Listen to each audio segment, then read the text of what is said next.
these speakers like they're spelling bee kids, like they put their heart and soul into this. So as we welcome our first speaker to the stage, please feel that energy, take in what I just said, put your hands together, and welcome Karen Renee Robb.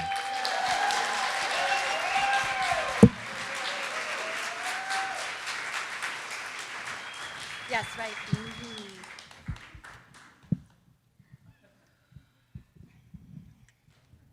This is a frame drum.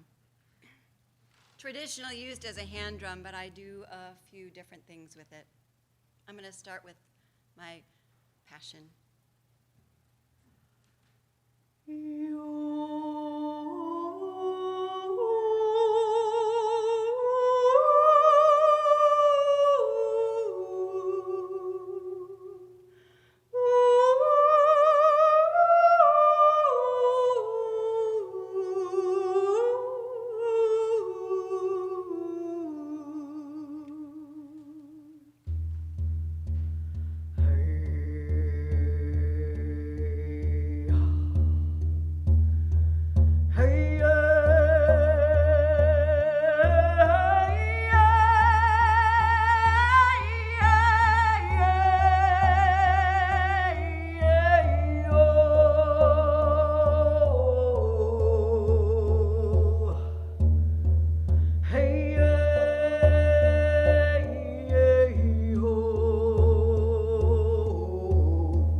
Good morning, Creative Nashville.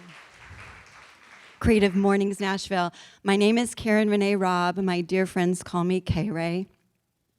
I spent 25 years in the high-tech digital music and instrument business. I worked for Apple Computer, DigiDesign that created Pro Tools. My husband Kevin and I moved to Nashville in 2000. I worked for Gibson Guitar, and the last company I worked for was Griffin Technology. In the summer of 2012, I was researching music therapy for Griffin Technology, and my life changed. I had some really, really profound experiences while I was researching music therapy, both personal and professional. I realized at the time that we had gone too far with the digital music realm, and I helped create it. What happened was I had to leave at the end of 2012 because I'd been called up to advocate for the power of live sound and vibration. Human beings are 70% water. Sound moves through us more easily than through air, or moves through water more easily than it does through air. Since we were in the womb, sound has been moving through us. Those are good vibrations and not so good vibrations. We need sound, live sound, to feel good, to reduce stress, to come together in community. I'm here to bring back an ancient way into our modern civilization. I believe that everybody's voice is uniquely tuned for their own healing and well-being, and I use a frame drum to help people reconnect with their voice. When you sing and sound in the drum, your vibration returns to you and reduces mental chatter. Like that. Very quickly. Over the last 7 years, I've been facilitating different experiences around Nashville and around the country. And what I've found is that this ability to use our own sound vibration to reduce mental chatter is paramount to helping us move through what has been the most chaotic time on planet Earth, I believe, at least in our lifetime experience. So I help people reduce mental chatter. I drum over people for sound vibration massage, and I create what I call sound circles, opportunities for people to come together in community and use their voice and rhythm and drumming and vibration to lift us all up to a much higher vibration. Your story, your song, your soul needs liberating, And I firmly believe that sound vibration can do that for you. Your own vibration, your own heartbeat, your own song. It's time for us to awaken to the power of live vibration and come together. You don't have to be a musician to benefit from this experience. I encourage you to come talk to me afterwards. Maybe someone needs a sound vibration massage. I'm thinking Christy, right, who had the car accident, may need a little bit of something at the end of our time together. So a practice that I do in my sound circles is encouraging people to use their voice. And what I want you all to do is close your eyes. I want you to envision an animal, any animal, domestic animal, jungle animal, farm animal. And all together at the same time, we're going to make that animal sound loud and proud. Okay? Here we go.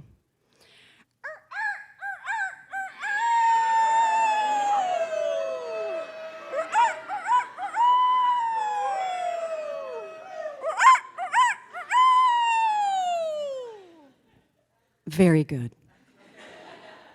Thank you very much.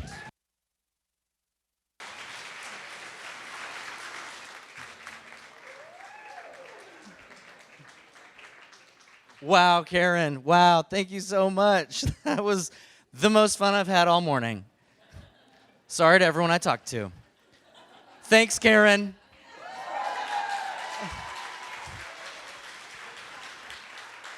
Taught as a drum, right? Just, Okay, moving on, musing on. We're musing on. Jonathan, you're up next. Really excited to have Jonathan Richter here. Beautiful designer, beautiful human. Come on up to the stage. Clicker? Oh, sure. Microphone? Forgot to bring it up here for you. Let me just get that. So we've never done this before. Oh, do I have to? You want that? It's coming this way. There you go. There you go. Is this on? Yes. There it is. Okay. Let's see here. I'm here to talk about my muse that I discovered and the past 10 years, been using it to facilitate my work. So at the beginning of this is, I think we tend toward over-planning, especially in the creative realms, because it's secure, it's predictable, it's investable. So for me, I plan and calculate a lot in my work. It helps me keep on budget. It keeps my clients behaving and gets me to bed at a good time. So cancel. Sorry. But the funny thing is, even though there's a lot of planning in the creative realm, there's this paradox there because in our creative realm, there's a value for something that is spontaneous, that appears to be spontaneous and appears to have come out of the deep places. So what I think is the remedy for, to this status quo that we're trying to fight against is misstep and miscalculation and the spontaneous. So, and I think we find this inside of ourselves. So these are pieces that I've done. And so the concept is the hand as the mind. So what we do is, we do things naturally, impulsively with our hand, external from our brain a lot of the time. Some people call it muscle memory, but I think it's more of predilection toward the subconscious that wants out and wants to have an influence in what we do. So I think the most exciting thing about that muscle memory, about that hand as mind, is it's something that everybody really can do, and I found it immediately. It's effective, but that's not to say it isn't frustrating as well. So the story about how I stumbled onto this as the muse is I started painting in public, and it started with a friend moving to town, and we started drinking and talking together. Excuse me, at pubs, and I I felt like I should be doing something a little more valuable with that time, even though it was fun. So what we did was I made a rule for every, I established a mechanism of for every pint that I consumed, I would make a painting then and there on the table among friends. And so that's, you know, out of this, the improvisational act came forth. And so, you know, because you can't think or plan or sketch or anything, really, it's a matter of doing it then and there. So, you know, I couldn't even think. I had to pay attention to the conversation and paint, and so that moved forward. So, so the improvisational act, it starts with just simply brushstrokes and selection of color, and so it's really just based on gut feel of, you know, what colors I want to start with and what my hand wants to do with it. And so, you know, I'm basically making mistakes for myself to solve. And so, you know, mistakes, but also happy accidents, you know, things that never could have been planned by simply staring at a blank piece of paper. And it flows from a place that doesn't see the light very much because, you know, because of that planning, but also because we don't like to make mistakes, we don't like to fix things, we don't like to go back and revise. You know, it's kind of in us to want to get it right the first time. So this is really sort of a foil of that.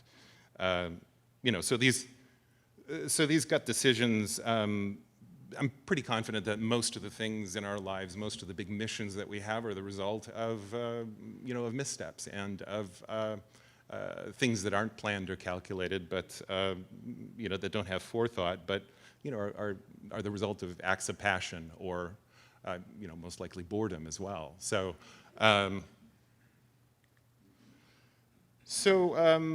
you know, after I start, the instant, almost the immediate effect is regret. So what happens is you know, but I mean, along with the regret, there's also the confidence that, you know, I've got a problem to solve now. And, you know, the stakes are pretty low because, you know, this thing is done in about 40 minutes and, you know, I move on to the next pint or the next, you know, the next problem to solve. And so I'm not really thinking about, well, what's this going to become? You know, the Rorschach experience doesn't happen much later in the process, and you can kind of see things coming out, but you know, these are more decisions about color and composition and what feels right rather than what is right. So, you know, it's a part of, you know, once again, the brain has very little to do with it. It's mostly the hand. It's mostly, you know, emotion. How are we doing? So, around this point, you know, the need for the tangible comes out, and you know, what is it going to become? You know, it's just feeling is being dictated, and so whether something gets a mouth or a roof or bricks or a tree or something like that, that's all secondary because it's going to come out. It's just really, it's just my own proclivity toward representational. I mean, these things are pretty abstract, but you know, that's sort of on the sidelines. It's you know, it's all just about, you know, color overtaking color, design decisions being made and being refined, and you know, the representational, the reason why these things end up just being a little bit bizarre is, you know, the stakes are low once again. So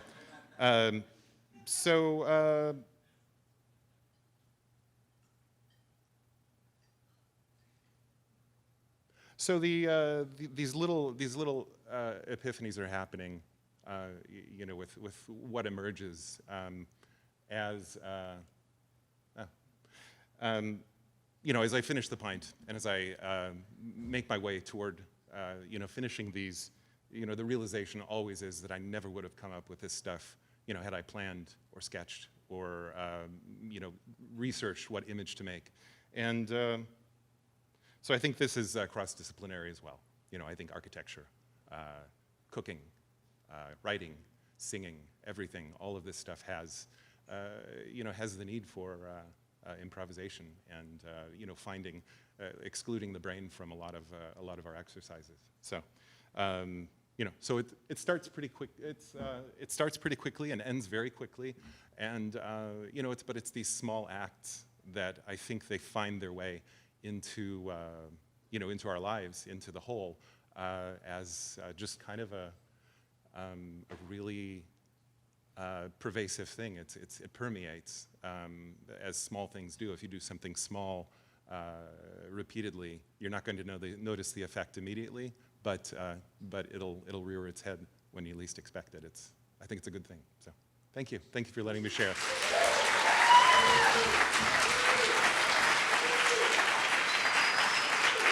Wonderful, wonderful. What a good time watching those come together. Thanks, Jonathan. The quiet confidence. I should have used the GIF version of this because he just stayed like that.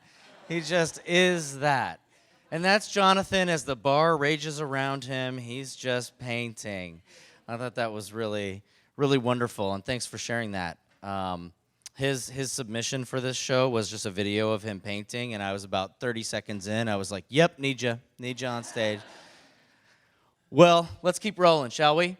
With our third of 5 speakers, this gentleman has allowed me just to introduce him as Scott Tripp, the balloon guy. So give him a hand. Come on up, Scott.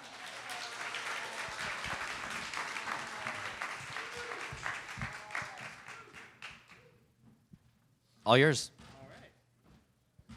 I'll take the long, dramatic way. All right. Balloons and coffee. Not necessarily in order of priority, but all right. Hello. So my name is Scott Tripp, and I am a balloon artist.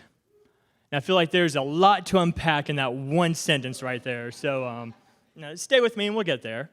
Okay, so when you hear balloon artist, a lot of people have a certain visual that pops into their head.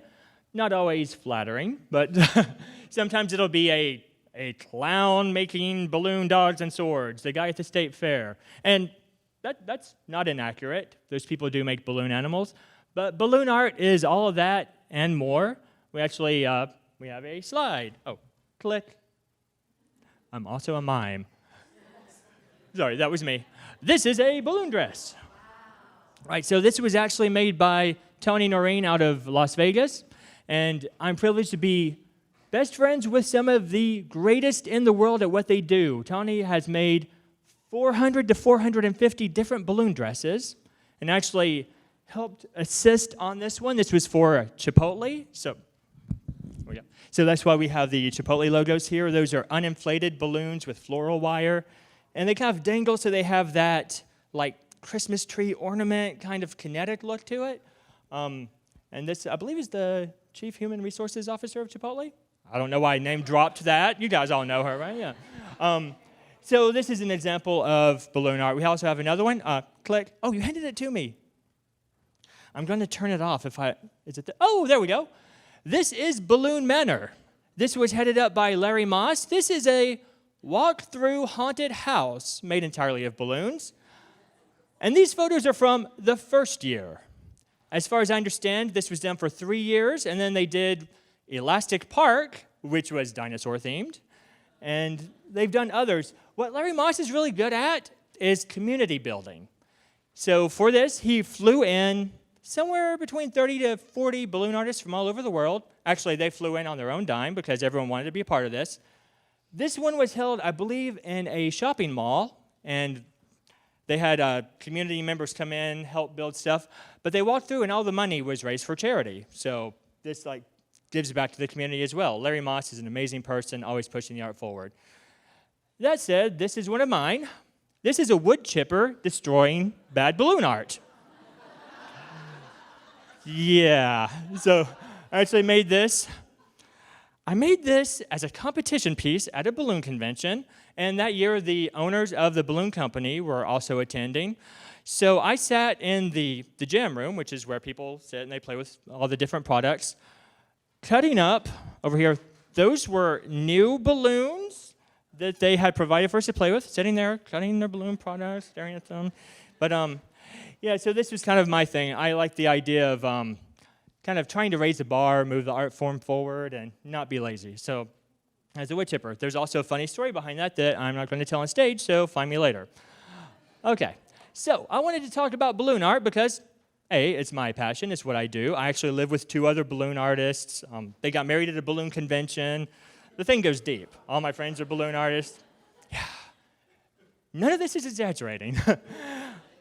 But the reason I wanted to talk to you about balloon art is because balloon animals, balloon making, balloon sculpture, as an art form has existed for under a century. So we have this rare opportunity to see the whole timeline compressed. Not like, say, oil painting or other art forms, sculpture that's been around for hundreds of years. We can actually look at the beginnings of balloon art, the evolution, and where we are today. Sorry, guys. So I actually research balloon history. I collect old vintage balloons and look at how balloons are made. And we actually know who the first balloon artist ever was. Now, our history does change because we can be on eBay one day, buy a postcard of, an old balloon, I don't know, a clown or something, and read a post date on the back and be, oh, that actually was 2 years before we thought. So we have to rewrite our history. But as we understand right now, the first balloon animal was made in 1931, or first balloon sculpture, by a kid named Henry Marr. So Henry Marr was 10 years old in 1931, and he was in a sanitarium in Milwaukee, Wisconsin with a lung issue. I believe it's pronounced pleurisy. It's inflammation? Okay, inflammation of the lungs. So what the doctors did in 1930s medical knowledge was they gave him a bag of balloons to blow up every day. This was the 1930s. This is when doctors would tell you what brand of cigarettes to smoke. So Henry Marr is 10 years old. He's sick. He's in the hospital, and he's blowing up balloons. So we're going to try to blow up one here. Stretch it out. And they are hard to blow up, so I understand the idea behind it. There we go. So he blows up, I think 144 maybe came in a bag at the time. Blows up these balloons. So he's sitting in a hospital bed, surrounded by all these balloons that he blew up. And you're 10 years old, so you're going to pick them up and play with them, right? He's playing with one. Actually takes the knot end there, pushes the knot end, twists, twist, twist, twist. Yes, balloon animals were the original fidget spinner. Twist, twist, twist.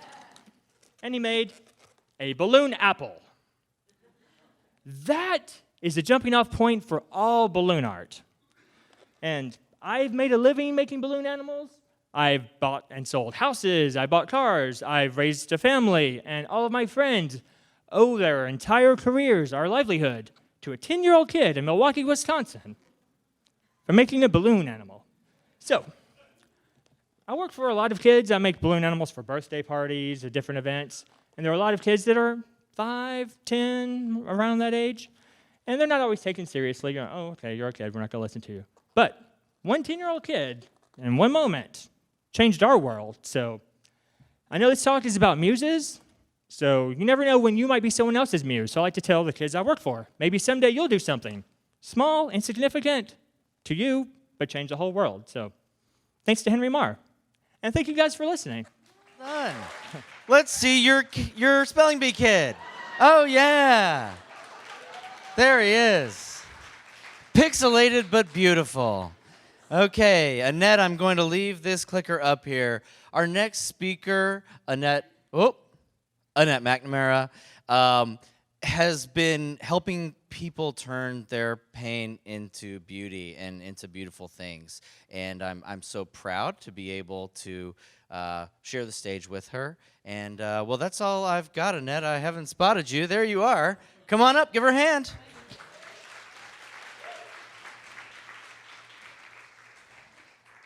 Here's I want your the clicker. whole stage. Oh, yeah.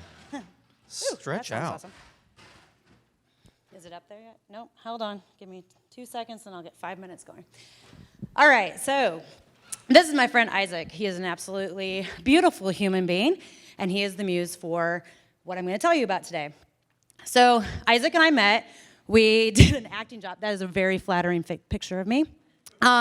We had to sit about 15 feet above a whole bar and heckle them as they came in, and that was the first night we met, and as you can tell, really good friendship right away.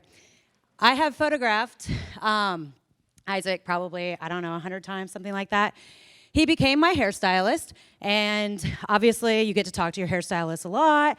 So I would sit there and tell him my hopes and my dreams and things that I wanted to do, and he never thought that I was weird. And I told him that I really wanted to do a gas mask picture because that's amazing. He happened to have a gas mask, and we created some amazing photos. Literally the only photo out of my entire catalog of photos that I've ever taken that I actually like is that one on the left. It's my favorite. It's the only thing I've ever printed.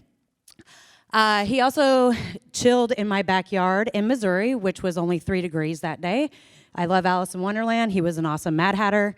And I have photographed him in various states, various different places. This one on the right here is called Writer's Block. He's in his underwear. That was really fun. And then he started doing drag. Isaac is a fantastic person. And we have done a lot of fun, different things together. That was also the year that the Cubs won the World Series, so maybe that's why. Skipped ahead, sorry. So anyway, if you don't know or don't care, whatever, Isaac is gay. Woo, yay, who cares?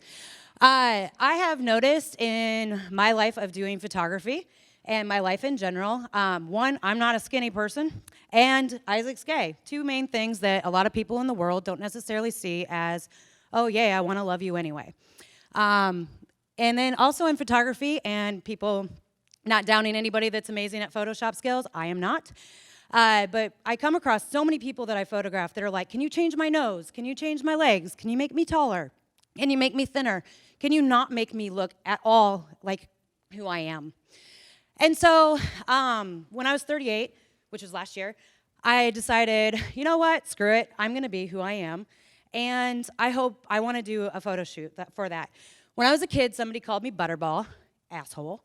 And I decided that I was gonna do a really cool picture holding a Butterball turkey, which I'll get to in just a second. But back to this slide. Boop. This amazing movie came out last year. Does anybody see it? Yes, fantastic, freaks like we are. It was amazing. I have always loved the circus. I have always loved people with tattoos. I have several. I've always loved different. Big Fish is also a really great movie that I highly recommend. Anyway, this movie came out, and that awesome song called This Is Me came out. Fantastic, loved it, wish I wrote it, didn't. And I decided, once again, I was gonna do a photo shoot of myself, and it turned out like this. You know, it's really hard to find a really large turkey in September. Like, just so you know, should have done the thing in November. So it's a minor Butterball roast, but still, same thing. And my initial one, I'm actually flipping off the camera, but my mom didn't think that was appropriate. So this is my initial photo shoot. And since then, I have photographed over 200 people, all different body shapes, all different sizes, all different nationalities, all different diversities, all beautiful people, and of course, Isaac was in this. While sitting in his chair, him doing my hair, we always talked about something that would be life-changing, that would be a dream, that would be something that would be a pay-it-forward movement. And I am so freaking happy, and it makes me want to cry, because a couple weeks ago, I texted him, and I was like, Isaac, this is it. This is the thing. This is the thing that's going to change the world, whether it's 1 person at a time, 5 people at a time. I don't give a shit. It could be 1 person, and that matters. So Beautiful Strength was born. Ironically, I had that tattooed on my arms over 8 years ago when I was doing boxing, and I was really fit, and somebody told me that I looked like a man. And I said, no, I'm beautiful, and I'm strong. As I was walking around Lake Radnor one day, I was like, man, what am I going to call this project? I have no idea. And I was like, oh my gosh, it's already written on me. So thank you for having tattoos out there somewhere, because that came up with this name. So now what? Woo! So this is something that I just did. So like I said, over the course of the last year, I've photographed over 200 people. I would love to photograph everybody that's in this room. I would think we need more variety. We need more stories. But I also bought a bus. It's pretty huge. I drove it home the other day for an hour and a half, and I didn't hurt anybody. So it's pretty awesome. I named it Atticus. Who here has read To Kill a Mockingbird? Yeah. Okay, there's a really cool quote in that book called, "You never know a man unless you walk around in his shoes." Something like that. That might not be 100%. But I figure there's really not a way for us to actually walk around in somebody's shoes, but the way that you do that is through conversation and actually getting to know somebody. So in these therapy what I like to call phototherapy sessions. We sit down, we talk, I get to know people. I'm turning it into something that I'm going to try to take around the United States next year, hence the big ass bus. It is currently being converted. If anybody has any skills or anything that you would like to contribute to that, I would highly like to talk to you. The plan is to put a photo studio in the back. We're going to put a psych wall. And what's really cool about this, and I should have shown the other side, so some people that I have photographed for this project have been either handicapped, wheelchair bound, cerebral palsy, different things like that, can't actually walk or walk up steps. The other side of this thing has a lift on it, and it's a wheelchair lift, and it frickin' works, which is fantastic. So there will be nobody denied access into the back of my bus. So we're going to convert that, and I'm going to live in it, and I'm going to tour the United States next year, hopefully, all based, oh, isn't that cute? All based on whether or not I can get support, sponsors, fun things to go along with it. So if you all could get out your phones and follow these things, that would be amazing, because I don't know if you know anything about sponsorships and marketing, but people like followers. And when you only have 600, you can do, those 600 people are freaking awesome, but it makes masses is what actually people are like, oh, you need 20,000 followers, and I ain't buying those people. So anyway, these are the 3 different things, and there's also a GoFundMe set up. I also like welders, graphic designers, podcast. Oh, I forgot to say, it's turning into a podcast. I have 3 things recorded. I'm a photographer, not an audio engineer, so they sound like shit. But anything's better than nothing, right? So anyway, that's all I have. Thank you. Oh, I also sell T-shirts. What's Sorry. that T-shirt, Annette? I can't get it. I need more. Well, I don't know. Just set things down. You know. Here you go. Just give me. All right. Help. I like 2 microphones. There's beautiful strength shirts on the website. There's also Flossom, because we are all flawed, but we are freaking awesome. So there's ones like this. There's all different colors and stuff on the website. One more time for Annette. That's just a casual call for welders on the Creative Morning stage. You know any welders, bring them out to CM. This is the place for welders. We've got one more for you. And I'm really, really excited. I chose Katie Kleinbell to close this thing out because I thought she would do so with a blast of inspiration that everybody can take with you forward into your day. So after Katie speaks, we're going to clap ridiculously loud, and then I'm going to come up and tell you about a couple of cool things coming up in the community. We're going to have you out of here by like 10:02. So without further ado, put your hands together for Katie Kleinbell. Hello, everybody. What a fun morning this has been. I'm so inspired and excited that I get to kind of close us out. So I'm Katie Kleinbell. I am originally from New Jersey, so if I talk fast and use my hands a lot, that is why. But I used to be so bad at my emotions until I learned how to use art as a roadmap for getting through them. So that's what I'm going to be talking about today, is emotion as muse and a process of getting to the other side. So before I discovered art, rewind to when I was 13. I was 13 in 2008, 2009, so like the height of the emo phase. Like I had so many graphic t-shirts and like a different vest to go with each one. It was a pretty impressive collection, actually, and then like a plaid fedora. It was great, but I was so angsty, and it was because I was so restless, and I didn't know why. I had all of these things inside of me that I just didn't know how to articulate, and I didn't know what was going on. I couldn't sleep. I couldn't fully engage in the moments I was in until finally, one day, it was probably 2 or 3 a.m., I'm in my room, and I have this little silver keyboard, and I've been just like, I am going crazy. So I sit down and I just start playing and singing and writing. And all of a sudden, about 30 minutes later, I look down and I have an entire song about unrequited love. And that is when I figure out that as an 8th grader, I am completely in love with the senior boy at my school. So you can imagine the next few years were not super pleasant, but I did finally articulate exactly what I was feeling, and I could move forward through that, and I was able to engage more and just get rid of that kind of restless bear that was inside of me. So now I've kind of formalized a process for that, because any Enneagram fans in the room? Any Enneagram? Okay, yeah, we're in Nashville. A lot of people like it. If you haven't taken it, it's good. I'm a 3-wing 4, which means that I don't really like emotions, and I'm emotional about everything. So I had to develop a process to be a healthy person, and art has been that process for me. So I'm going to take you through a 3-step process that I use within art. So first one is expression in articulation.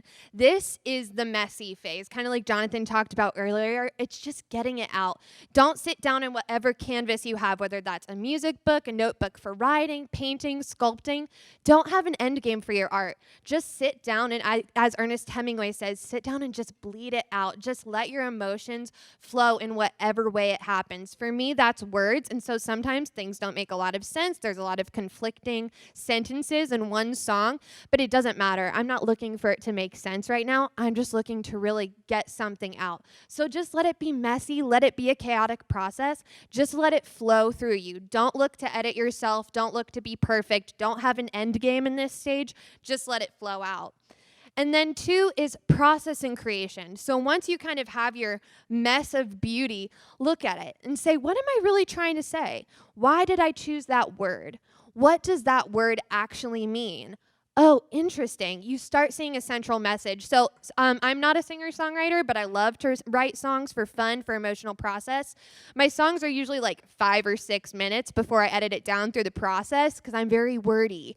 And so I edit it down and I say, okay, what am I actually trying to say? And I start identifying, oh, this might be what I'm feeling. This might be what's going on. And then kind of look at why you might be feeling that way.